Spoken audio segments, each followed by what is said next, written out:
Democratic Party. As Governor Adegboyega Oyetola says, he's studying the results of the election for appropriate action, calling for calm and peace. Good evening and welcome to DATELINE tonight. I am Oluwatoyin Yusuf. First, the hard news segment of our package for tonight. The Chief Returning Officer for the Osun State gubernatorial election and Vice Chancellor of University of Lagos, Professor Oluwatoyin Ogundipe, has declared Senator Ademola Adeleke as the winner of the just concluded governorship election. INEC Chairman Professor Mahmoud Yakubu, Professor Ogundipe said Senator Adeleke, having satisfied the provision of the law and the Electoral Act, is returned as duly elected governor of Osun State. According to him, Senator Ademola votes to defeat the incumbent governor. Now reports. The Independent National Electoral Commission venue of the final collation center for the governorship election held in the state was filled to full capacity as the representatives of political parties thronged into the hall for INEC declaration of the winner of the governorship poll. The photojournalist added color to the occasion as they filed in semicircle with their cameras placed on tripod stands to ensure that the event was fully captured. The collation of votes across the local government commenced around 1 a.m. and continued till 8 a.m. today, when the returning officer for the election, Professor Oluwatoyin Ogundipe, formally declared the PDP governorship candidate, Senator Ademola Adeleke, winner of the state governorship poll, having won convincingly in 17 local governments and obtained substantial votes in others. I declare that Adeleke Ademola Jackson Numudi, on behalf of the chairman of INEC of PDP, having satisfied the requirements of the law, is hereby declared a winner, and he is become elected. The victory spiced up the PDP representatives in the hall to great delight. The party representatives at the collation center reacted to the election, noting that it is measured up to world class. We are so excited on behalf of our candidates, the governor-elect of Osun State, His Excellency Senator Ademola Jackson Adeleke, and on behalf of the People's Democratic Party, we have the privilege of presenting as the state collation agent. We want to thank the Almighty God for restoring the glory of our state and for counting the PDP won once again. Adeboye Popola, OSBC News. The winner of Osun governorship poll, Senator Ademola Adeleke, says he has accepted his election as Osun State governor. In his acceptance speech in Ede, Senator Adeleke said he was overwhelmed by the love and support of the electorate as he pledged his total commitment to the best interest of the people and the state, while dedicating his victory to his late brother, the first civilian governor of the state, Senator Isiaka Adeleke. Every indigenous of Osun State, supporters and friends, he emphatically said that the state will start to experience a new era with the launch of a landmark path for progress and prosperity of the people. In the meantime, President Muhammadu Buhari has said the election of Senator Ademola Adeleke in Osun State governorship poll is a reflection of the will of the people of the state.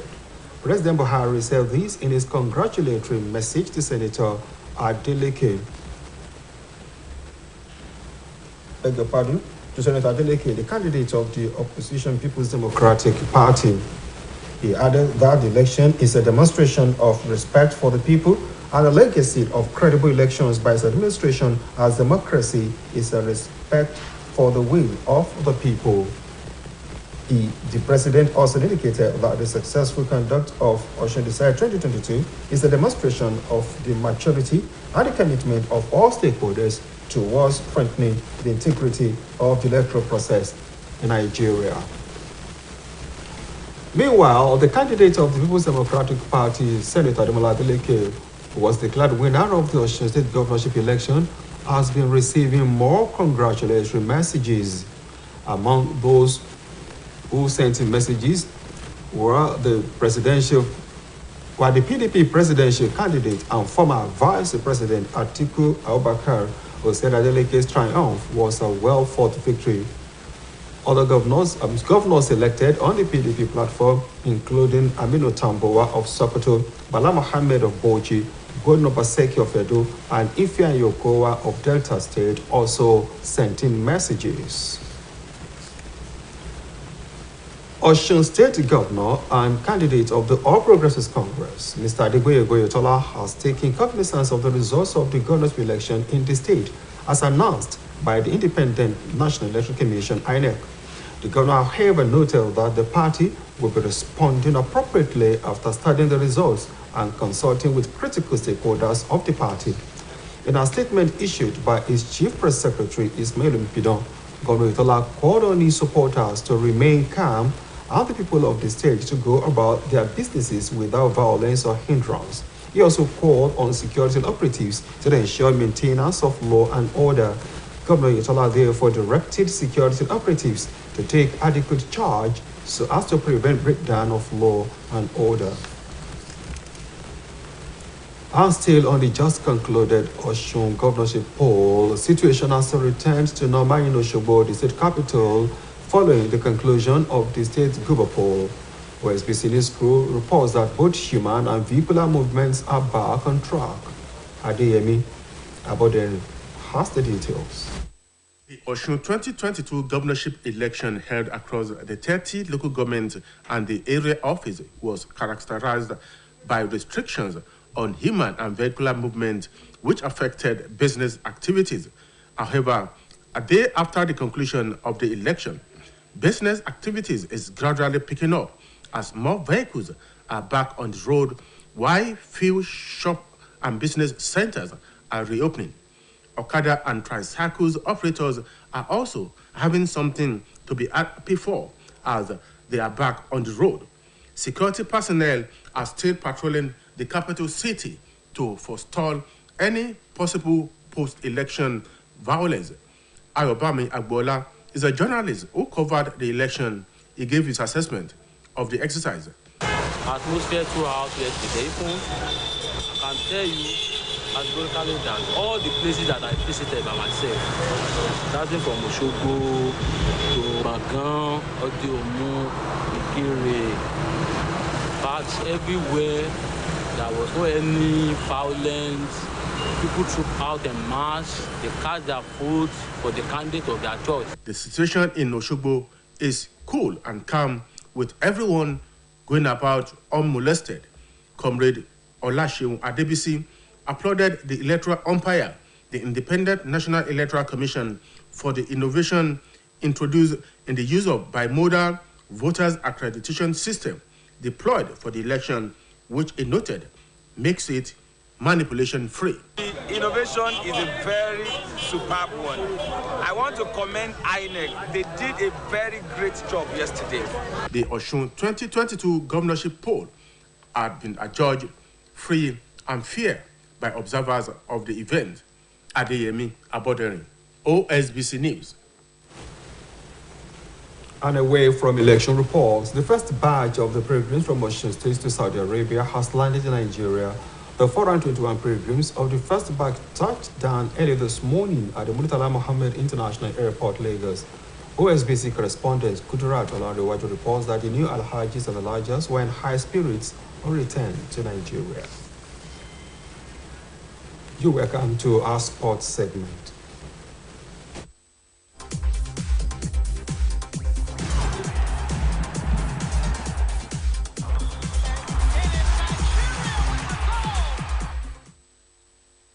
Super Eagles defender Calvin Bassey was left out of the squad that defeated Blackpool in a pre-season friendly foiling speculations over the switch to Ajax.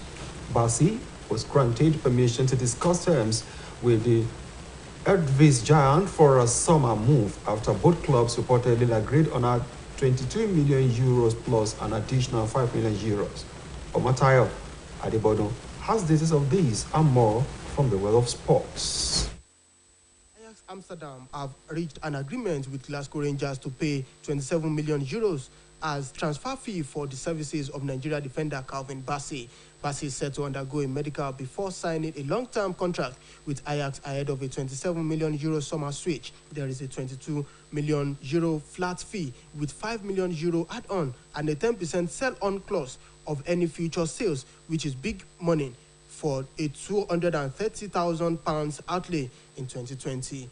The deal will also make the versatile Super Eagles player the most expensive defensive signing in the entire history of Ajax, as the Champions League football is also guaranteed. Bassey is seen by Ajax to replace Lisandro Martinez, who is joining Manchester United for £46 million, and Ajax coach personally chose Bassey as Martinez's replacement. In the meantime, Fred Kelly won his first individual World Championship title as he led an American clean sweep of the men's 100-meter medal on home soil.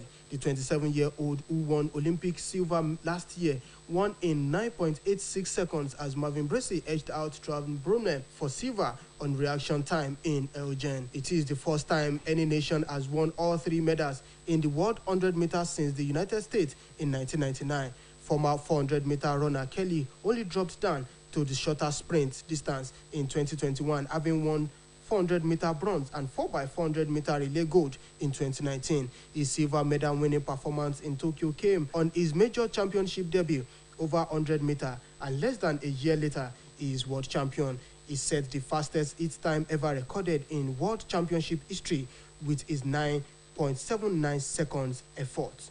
Omotayo Adebodun, OSBC News.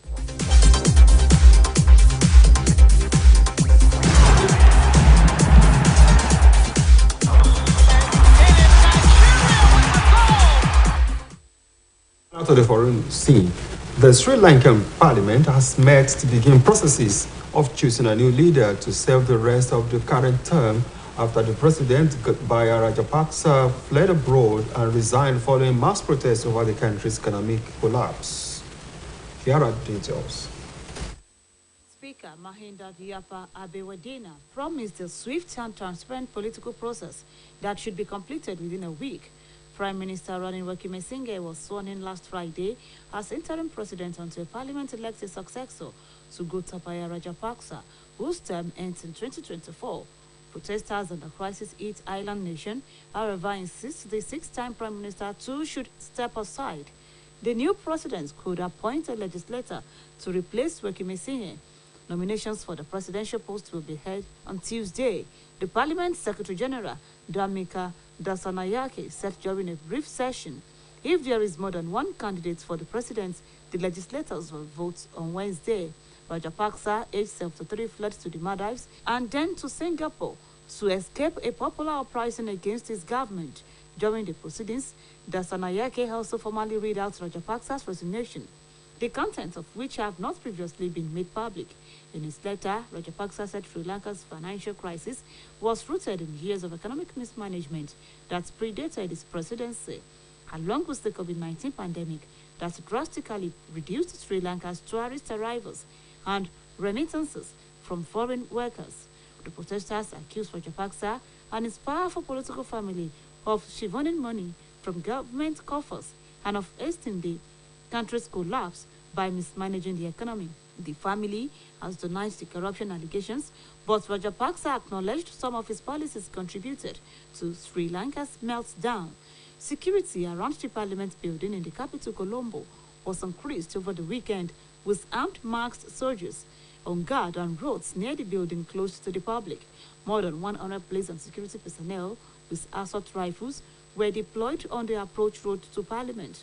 Reports say police officers were manning barricades and a water cannon to prevent unrest.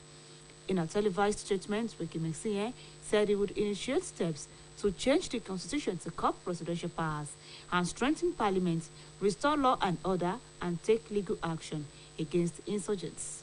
Meanwhile, the UN Security Council has voted unanimously to ban some weapons sales to Haiti, rocked by deadly gun violence. The resolution calls on UN member states to prohibit the sale of small arms, light weapons, and ammunition to what it calls non-state actors, but a proposal by China for a full embargo on weapon sales was rejected. Since last week, 89 people have been killed in the Port-au-Prince capital region alone, as aid agencies say many areas are now dangerous to access.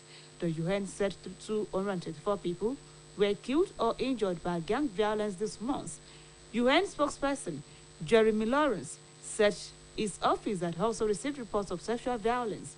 The UN resolution to prohibit weapon sales proposed by Mexico and the US was adopted. Elsewhere, 6 people have been killed in Mali, including 2 gendarmes and police officers, in a rare attack near its capital, Bamako.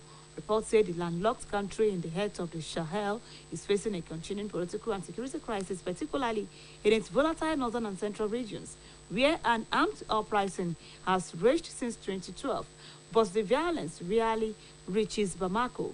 In Mali's southwest, the security ministry said that an attack took place at the checkpoint of Zanziguila on the road to the central city of Ségou, adding that it was carried out by unidentified armed individuals, leaving 3 civilians and 3 law enforcement officers dead and wounding 2 others. Information has it that Mali has struggled to stem violence that took root after a 2012 coup and has since spread from the West African countries' arid north into neighboring countries. Temitope Abdulkarim, OSBC News.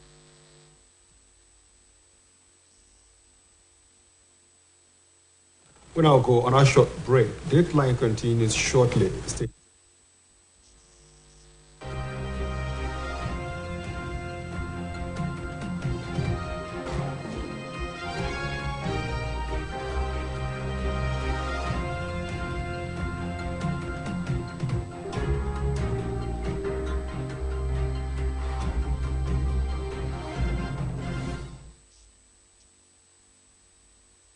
You welcome back. The Deputy Inspector General of Police in charge of elections in Osun State, Mr. Johnson Kokumo, has expressed delight over the level of compliance with the rules and regulations for the electoral process as manifested in the just concluded gubernatorial election. DIG Kokumo expressed the delight while speaking with newsmen during his assessment tour of the state. In this report, Omataya Adebodun takes a look at the security architecture of the state before, during, and after the poll. This report. 2022 gubernatorial election no doubt witnessed peace and orderliness as the people of the state trooped out en masse to cast their vote for the candidate of their choice. Ahead of the election, Independent National Electoral Commission held Osun 2022 governorship election stakeholders meeting where the Inspector General of Police, Usman Aklibaba, said officers deployed to the state would provide security, protect the electorate, INEC personnel and materials before, during and after the election. Adequate security arrangements have been made for the 3 senatorial districts. Adequate deployment has been made for the 332 wards.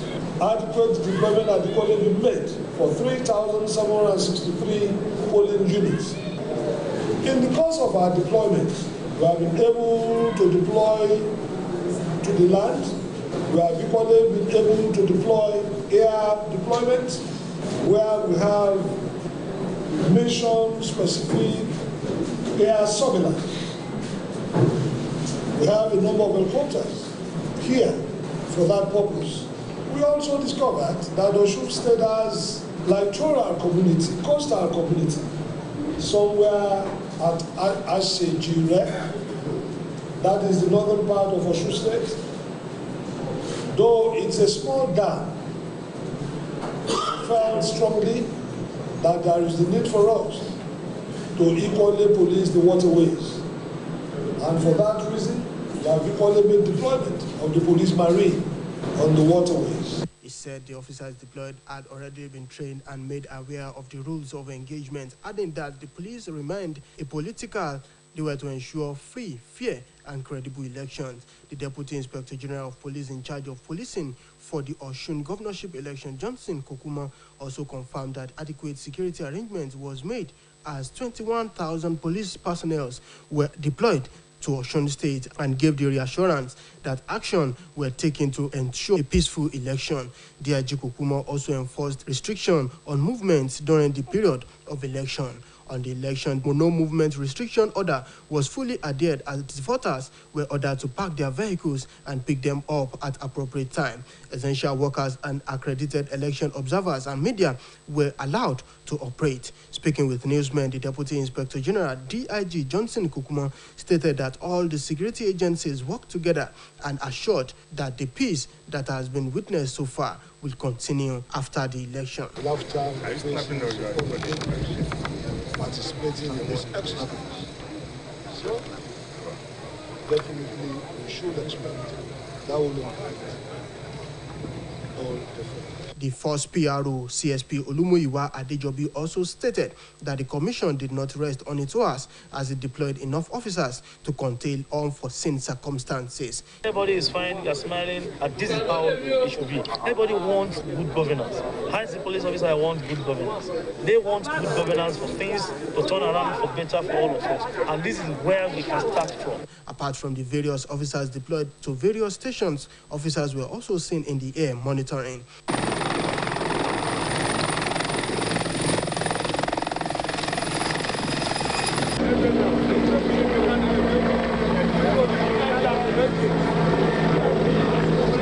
Ayobami Agbola, a journalist who covered the election, gave his assessment. But everywhere there was no any violence. People troop out en masse. They cast their votes for the candidate of their choice. And the security operative, they were very, very civil. No any sign of intimidation, no harassment from anybody or from any security operative. People troop out and they vote. Upon the declaration of the winner of the poll, top echelon of the security agencies assured citizens and residents of the state of adequate securities of life and properties and keep whoever that may want to foment trouble at bay.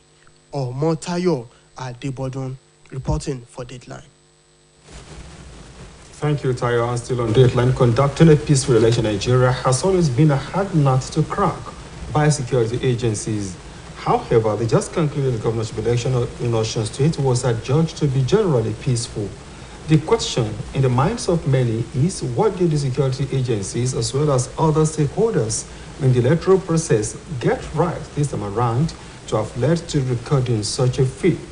In this data report, Oluchi Amuda examines the preparedness of the combined security forces in Nigeria that led to the peaceful election in the state.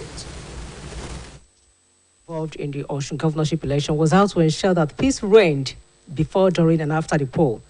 Over the years, the concept of a peaceful election has remained a mirage in Nigeria. Fear of violence must have been partly why a number of Nigerians often feel reluctant to visit the polling centers to exercise their franchise during elections. This was despite the fact that stakeholders often believed that conducting free, fair, and credible election was the bedrock for peace and development of the nation. It was to this end that the National Peace Committee designed strategies, set up proactive mechanisms, and engaged stakeholders irrespective of region, religion, and political affiliations for the attainment of peaceful election in Nigeria. The National Peace Committee, established in 2014 under the chairmanship of retired General Salami Abubakar, emphasized a Nigeria that is built on peace, justice, and equity, where every citizen has the right to democratic participation and can live freely in any part of the country. It was to this end that all the 15 governorship candidates in Osun collectively gathered to say no to election violence as a sign of the peace accord before the election. The convener of the initiative, Most Reverend Matthew Kuka, stated that Nigeria needs more than a peaceful election at the moment, as she is in their need of peaceful environment. He noted that insecurity is posing a great danger to democracy in Nigeria and admonished those in authority to rise up to the occasion and show genuine commitment to democracy by ensuring that peace reigns in all parts of the country.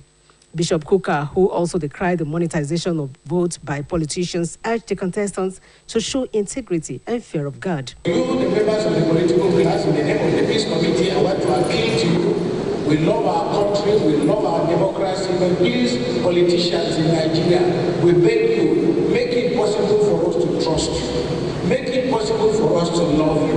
Make it possible for us to show that by choosing democracy, we have chosen to stay alive. If we democratize the opportunities that are available to the widest number of our citizens, then our people will become enthusiastic to go out and vote. But if they vote and they think that we have voted only for a select group of people to enjoy on our behalf, it will be difficult to convince our people. Chairman of the Independent National Electoral Commission, Professor Mahmoud Yakubu, appreciated the National Peace Committee for sustaining the initiative, adding that without peace, nothing can be achieved. He equally promised to ensure that the election remained free, fair, transparent, credible, inclusive, and conclusive.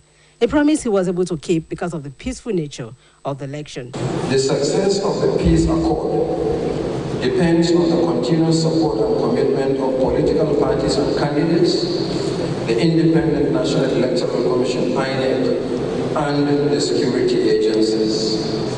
Speaking for INEC, I wish to reiterate our commitment to transparent and credible elections. The Commission has taken every step to ensure that a credible governorship election happens in Osun State this weekend. As I said repeatedly on several occasions in the past, without peace, our deployment plans, recent innovations in voter accreditation and result management, the safety of voters, election duty personnel, observers and journalists, logistics arrangement, and ultimately the credibility of the polls will be undermined. The owner of Ife, Obadiah Yogunwusi Ojaja II, was also at the peace accord meeting, where he maintained that power belongs to the electorate, and anyone who genuinely loved Osun State will never be involved in acts that would jeopardize the peace in the state. The monarch tasked the contestant to take the spirit of love and togetherness to the poll, just as he assured all Nigerians that traditional rulers will continue to uphold the spirit of peace by ensuring that peace reigns in their domain. The state of Osun is greater than all of us. We, the stakeholders in this state, the power belongs to the electorate, power belongs to the people. You can only try your best, and you are trying your best. We want to continue to appeal to you that please, and please, and please, help us for us to help our dear state. The Inspector General of Police, Mr. Usman Alkali Baba, did not mince words as he gave strong assurance of the commitment of the police and other security agencies towards maintaining law and order before, during, and after the election. The Inspector General had earlier announced that 21,000 police personnel will be deployed to the various polling units in all the wards that made up the state. He, however, gave a sound note of warning to parents to caution their children and wards not to be used to perpetrate violence on election day. The message here is clear.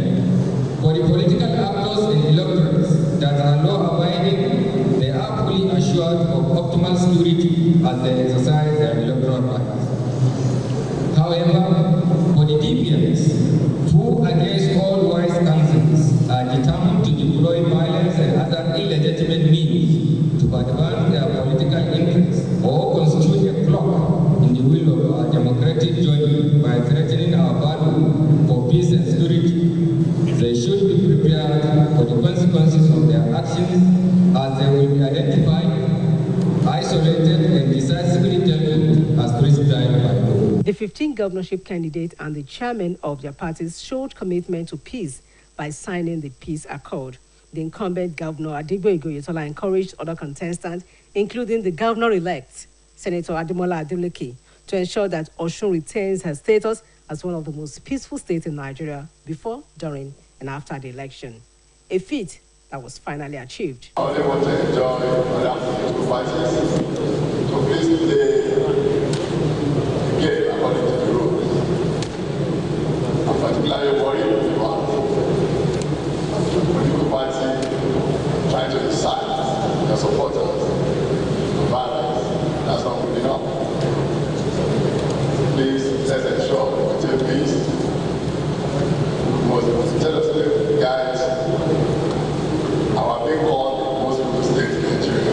as if that was not enough, the Nigerian police and her sister agency held another interactive session with accredited election observers groups, non-governmental organizations, and the press, with a view to analyzing strategies put in place and identify areas that needed a review. The Deputy Inspector General of Police, DIG Jansen Kokuma, reiterated the commitment of the police and her sister agencies towards maintaining law and order during the election. Adequate security arrangements have been made for the 3 senatorial districts. Adequate deployment has been made for the 332 wards. Adequate deployment has equally been made for 3,763 polling units. In the course of our deployment, we have been able to deploy to the land. We have equally been able to deploy air deployment, where we have mission-specific air surveillance. We have a number of helicopters here for that purpose. We also discovered that Osun State has littoral community, coastal community, somewhere at Ashejire. That is the northern part of Osun State. Though it's a small dam, felt strongly that there is the need for us to equally police the waterways. And for that reason, we have equally made deployment of the police marine on the waterways. INEC allows for it. It has become a legal procedure. It has become a law that some groups of people are allowed priority voting, pregnant women, nursing mothers, and the rest of them.